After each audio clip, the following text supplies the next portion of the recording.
मूळव्याध, फिशर, बगंदर आणि इतर गुदगत आजारांमध्ये ते टाळण्यासाठी किंवा त्याचे उपचार झाल्यानंतर नेमका आहार काय घ्यायचा, तर आपल्याला यामध्ये मांसाहार, बाजरीची भाकरी, साबुदाणे, हरभरा डाळीचे पदार्थ, बेकरीचे सगळे पदार्थ, मेथीची भाजी अशा गोष्टी की ज्या उष्ण आहेत अशा सर्व गोष्टी आपण टाळल्या पाहिजेत.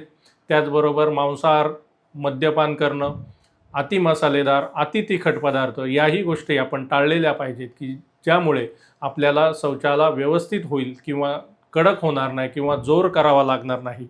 त्याचबरोबर रोजच्या आहारामध्ये दुपारी जेवणानंतर ताक घेणं, रात्री झोपताना एक कपभर दुधामध्ये किंवा कपभर कोमट पाण्यामध्ये 3 ते 4 चमचे तूप घेणं या गोष्टी गरजेच्या आहेत. नेहमीच दिवसातून 4 ते 5 लिटर साधारण 8 ते 10 ग्लास पाणी पिणं, वॉटर इंटेक आपण जास्त ठेवलं पाहिजे. त्याचबरोबर हिरव्या पालेभाज्या जसे की पालक, त्याबरोबर फायबरयुक्त फळं, हाय फायबर डाएट घ्यावा लागेल.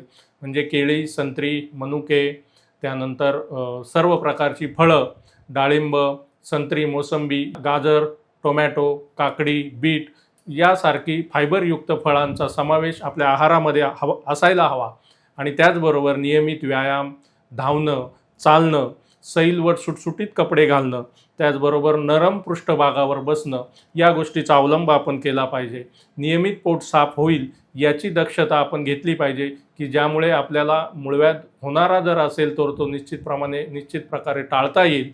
आणि जर मूळव्याधाचा उपचार किंवा ऑपरेशन झालेलं असेल तर त्या ठिकाणच्या जखमा लवकरात लवकर भरण्यासाठी आपल्याला नक्कीच मदत होईल.